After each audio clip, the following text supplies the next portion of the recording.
Hello YouTubers, Alaska Prepper here. Happy Tuesday to all of you. I've got a lot of news for you today, ladies and gentlemen, but before we start, let's start off today with just a little bit of humor. This one's unlocked, this one's unlocked. Oh, that was there.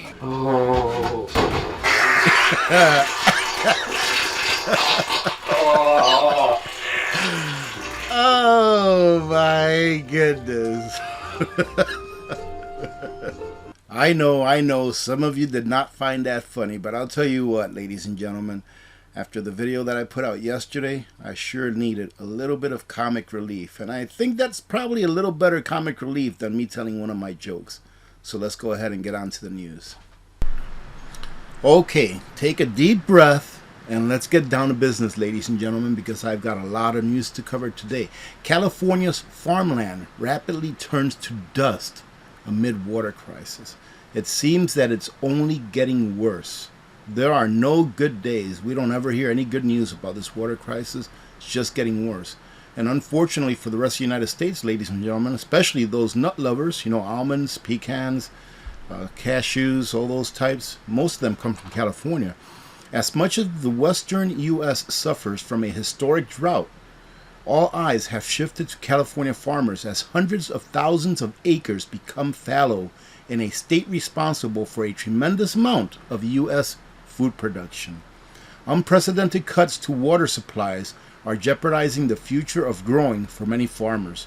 Drought conditions are worsening, making it harder for the farmers to irrigate crops. This is going to affect everyone in the U.S. and those countries that are used to importing nuts from California, given that they decide to leave whatever they produce here in the U.S. and then just export whatever they have extra. Ladies and gentlemen, if you hear a lot of rain in the background, it's because it's raining really heavy right now. I mean, really heavy. And that's a good thing. You know why? Number one, fires. Hopefully this is reaching the fires because it's been raining for probably about a couple hours now, really heavy. And number two, because now I don't have to water my potatoes today. And they are looking pretty good, by the way. As fields dry up and farm production drops, Jose Madelin Azuara, an associate professor at the University of California, told Bloomberg that 800,000 acres of farmland could be unworked this year, more than double the acreage of last year.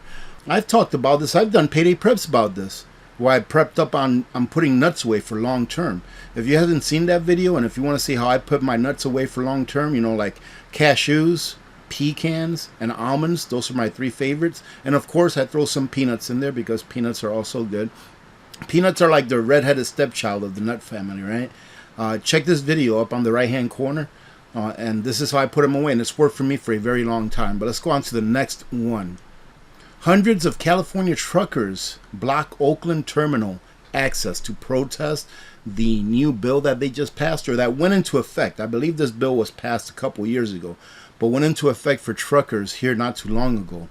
It says here that by Monday afternoon, the SSA, Trap Hack, and Everport terminals announced there will be no night shift hours, as the protesting owner-operators were only allowing around 2 company trucks per hour into terminal gates throughout the entire day. So 2 trucks they allowed to get through in an entire day. We'll see how long this goes and what the state does if they get as tyrannical as Canada did here not too long ago. For those of you that don't know what this AB 5 bill is, I believe it's called the Gig Worker Bill, which states that if you're a gig worker, like let's say for example like for Amazon or something like that, or Dash, and you're considered like a contractor, meaning that Dash, if you were doing DoorDash, meaning that Dash does not guarantee you benefits, does not guarantee you a wage, that you pretty much make what it is that you make on your dime. You provide your own vehicle, gasoline, insurance, and all that kind of stuff, right? Well, this bill is turning it to where if you work like for DoorDash, that they have to consider you a permanent employee and provide you benefits. And that, in my opinion, is going to cause a lot of DoorDash, it's going to cause a lot of Uber and gig side jobs like that to go away, because companies are not going to do that. And now I believe that has extended to owner-operator truck drivers, which is really not good for them. So like I stated on my previous video, I think it was yesterday, If you haven't watched that video for yesterday, ladies and gentlemen, go check it out. There's some pretty interesting information on there. That's all I'm going to say about that right now. But that video that I put out yesterday, I said that governments don't look at second, third, fourth order effects of the decisions that they make. Were they anticipating this when they passed that bill? They probably weren't. But here we are, ladies and gentlemen. America just bailed out a bunch of pensions at the taxpayers' expense. Remember that a lot of people, not just me, have stated that this health crisis has resulted into the greatest transfer of wealth in the history of mankind. And that's what this is. Now, whether your pension was bailed out or not, eventually, in the long term, it's not going to matter. Because those pension dollars that you're getting, including myself, the pension dollars that I'm getting today don't buy me as much as the pension dollars I was getting a few years back, even though I was getting nominally less than what I am now. I was able to get more stuff with my pension dollars 3-4 years ago than I can now, even though I've had a cost of allowance or a cost of living increase every year since I started collecting my pension. So eventually you're going to pay for that. Everybody pays for that. All right. So even if it's your pension that's being bailed out, eventually there won't be any bailing out that the government can do. Unnoticeably by most taxpayers and touted as good news was the fact that we, the taxpayers of America, have stepped up to the plate and bailed out hundreds of failing pensions. Much of this took place without the average citizen even knowing it occurred. Now, bewilder me this, Batman, or is it bewilder me this, Robin? It's one or the other, right? Let me know down in the comments. The last 12 years or so, let's say 12, 14 years, about 2010 or so, 2011, the market has just been booming. I mean, the market has been booming with all of this money that's been injected into the system. But the only ones that don't make any money are the funds that are in these pension funds. Is the money that's in these pension funds. The only one that's not making money. Do you find that somewhat curious, ladies and gentlemen? That with a booming stock market, because we have had a booming stock market, a bull market stock market for pretty much the last decade. I know we're on a downturn now, but that's not that doesn't include the past. So why is it that all these pension funds are broke? Where's that money going? Buried deep in the American Rescue Plan signed into law by the President in March of 2021 was a provision mandating the government to bail out ailing multi-employer pension plans. Well, that's a good thing that the American Rescue Plan was signed because we all got some stimulus checks, right, ladies and gentlemen? But guess what? Now we're on the hook for the pensions of probably tens of millions of people. Why? Because the companies that manage their pensions did bad things, made themselves rich, and made the pensioners poor. Now they have to get bailed out, and they do it without us knowing. That's the worst part. And another good example of not taking into consideration what's going to happen in the future once you do something. Solar panels subsidized by California are winding up in landfills, contaminating groundwater with toxic chemicals. I've always stated every single person, every family in the United States ought to have a reverse osmosis system hooked up under their sink. Why? Because it gives you pretty much pure water, as close to pure water as you're going to get without using a distiller. Yes, many people say, well, it takes all the minerals out of the water. Would you rather have water with no minerals and no chemicals that can really hurt you than water with minerals and chemicals in it? All right, I'll let you make that decision for yourself, but I know what decision I've made. Everyone ought to have a water filter to make sure that their family is getting clean water. Oh, the irony, he says. California's massive push for adoption of solar over the last several decades in order to ascertain more clean energy is now becoming a problem for landfills.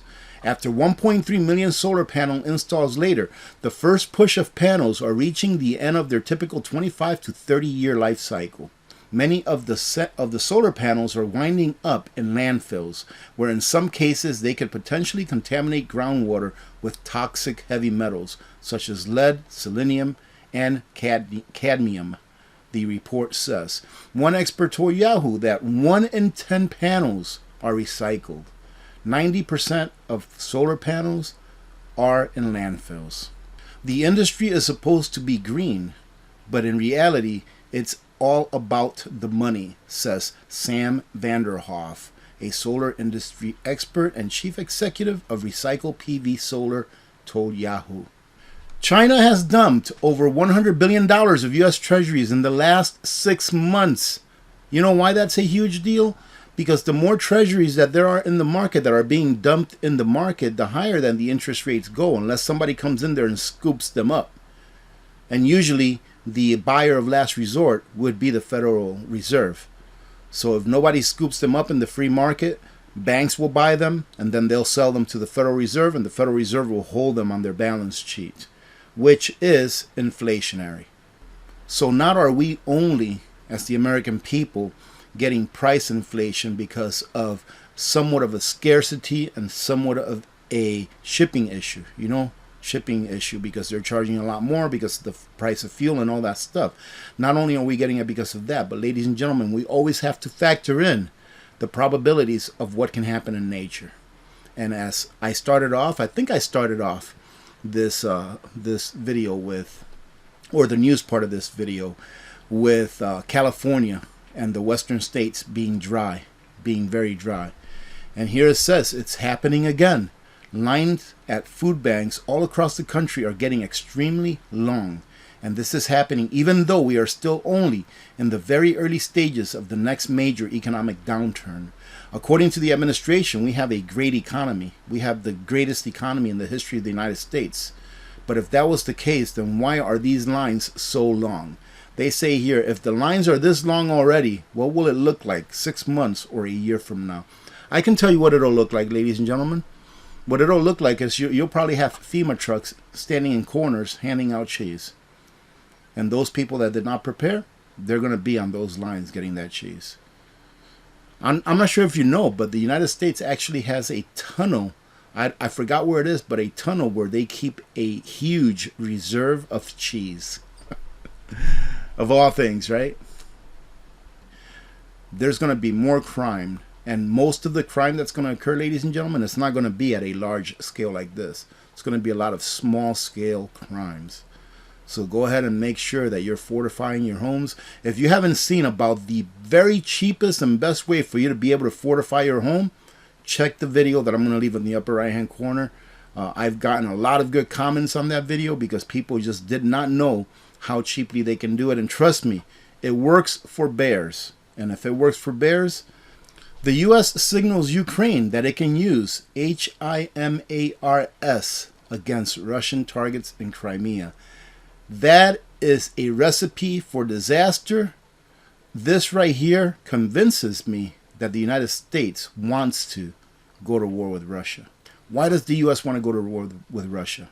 Because we are broke and they need something to take our attention away from how badly we really are doing.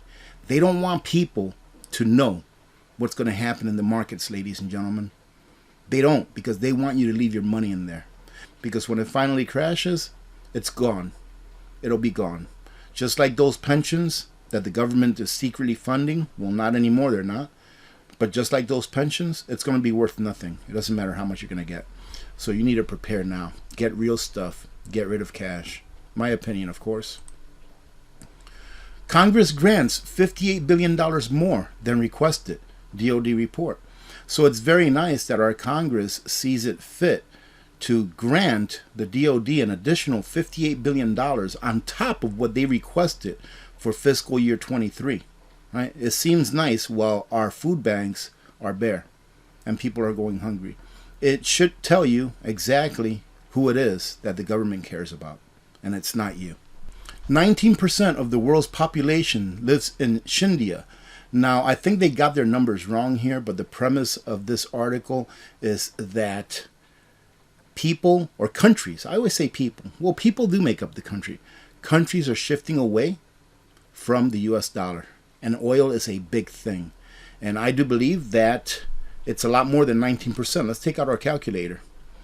Let's say that they're saying that India and China alone make up 19%, but I think it's more than that, because if you take a look at this number, 14 and 14 is 2.8 billion, so 2.85 billion, right? So 2.85 billion. Now, if you take that and divide it by around 8 billion, which is how many people there are on the earth, roughly, it equals 35.6 times 100. So really, it's almost 36% of the world's population that is buying oil from Russia. And it's going to be a lot more. Right? It's going to be a lot more because the BRICS nations right now have a whole bunch. I think it's almost 100 countries that are lining up to try to enter the BRICS bloc.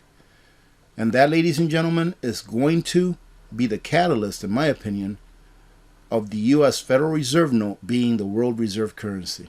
Unless they can come up with a two-tier system, one tier being the Eastern or the BRICS nations, and then one tier being the Western. But then that would definitely isolate us into two groups throughout the world, which in my opinion is kind of dangerous, but we'll have to see what happens. A moral of the story is that the U.S. dollar is going to continue to lose favor among the world, and when it eventually does, when it has to stand on its own, anyone that has paper wealth will lose it. In my opinion, of course. Oil surges after the president fails to win Saudi pledge to pump more crude. Now this, in a way, I brought this up, is just to go ahead and remind you how idiotic the United States looks. A country that was just a couple of years ago energy independent, meaning that we can produce everything in-house that we needed, to a country that now has to go beg its adversaries for oil, to pump more oil. Now, let me go ahead and put this out there. I could be wrong, but it's just a thought. I'm just thinking out loud. It just came into my head now. Remember that journalist here, I don't know, a few years back, Khashoggi or something like that? It started with a K. And he was eliminated while traveling to the Middle East. And it was found out that Saudi Arabia has something to do with it. Well, we were covering for Saudi Arabia the whole time. I would not be surprised if that comes up where, like, oh, we're going to look into Saudi Arabia for what happened to this journalist. Because I do believe he was an American citizen. But the U.S. and the media kind of like covered for him, for the Saudi, for the people that were responsible for that. But now I wouldn't be surprised if you start seeing articles, if you start seeing in the news, oh, you know, the U.S. government is going to investigate Saudi Arabia for the death of this gentleman, Khashoggi, I think was his name. You know, there's foul play or whatever. They're covering for them as long as they were able to provide us with what we needed. And as long as they're no longer providing us with what we need or want, then what we're going to do, our government, I mean, they're going to start turning against Saudi, which is going to be an even bigger mistake. I don't agree with what Saudi Arabia does one bit. But why are they part of the UN? If the UN is such a great combination of nations that are supposed to keep the world free of war, then why is it that the UN is usually the host of nations that have committed, you know, atrocities? And why is it that the UN is so pro-war? But that's just me thinking out loud again, ladies and gentlemen. I put out this video earlier yesterday morning, and just to let you know, those of you that maybe didn't watch this video, that Gazprom has declared force majeure on the gas that it ships to Germany.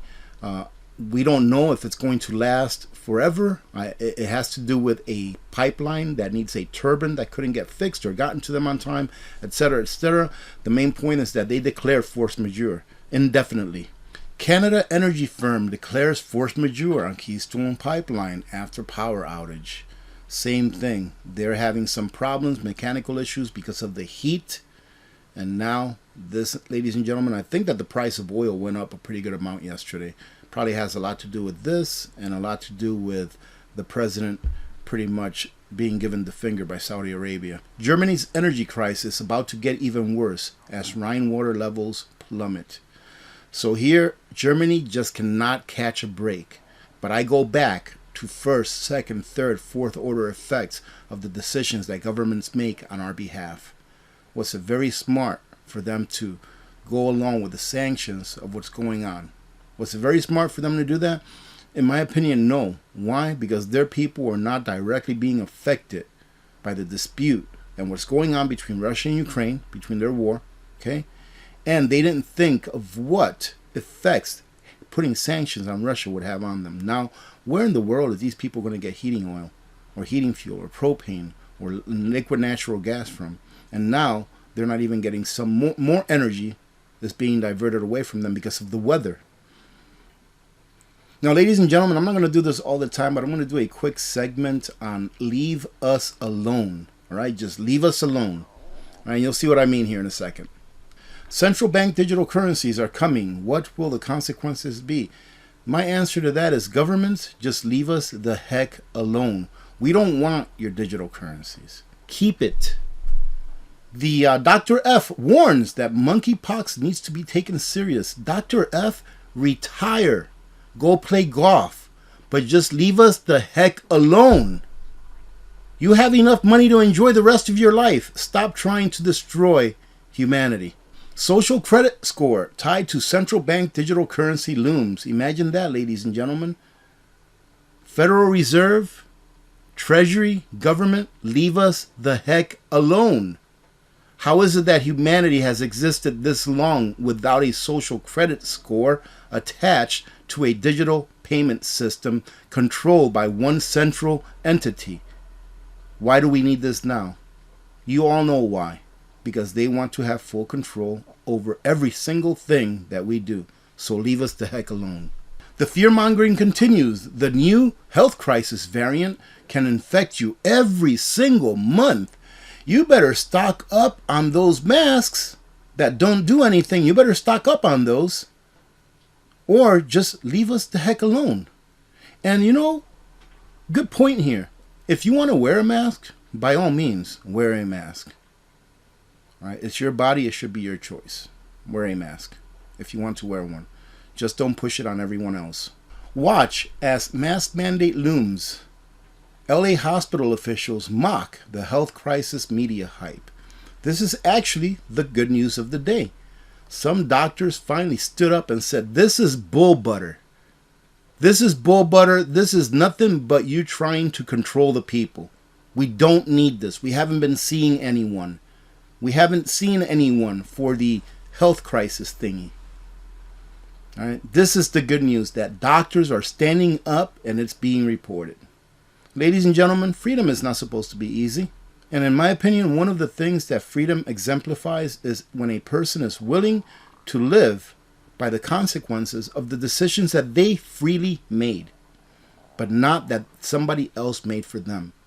Just like all of those mom and pop shops that had to close down after years of service, after running a business for years successfully, because mom and dad up on Capitol Hill decided to shut their business down. Well, they're living with the consequences of the decisions that the people that they elected made. But the people that they elected that made those decisions on their behalf, they're living very well. They're not living with the consequences of those decisions. I have something that I'm working on that I'm not sure if I'll be able to finish it today because it's raining outside. I'm not sure how long it's going to rain. But I do have a payday prep of a whole bunch of different things that I've been getting for the last couple of weeks or so that I've ordered, that I've gotten, that are preps that I think everyone should have. So I'll try to see if I can put up that video later on today, even if I have to lift the hood of my truck, of my Suburban in the back, and step under there so that I can shoot it. Remember to be good to each other. When good people do good things happen. Remember to reach one, teach one, and repeat. If we all did this, the world would be a better place, and you know that it will be a better place. Many blessings to all of you and your families. I'm Alaska Prepper. I'm out.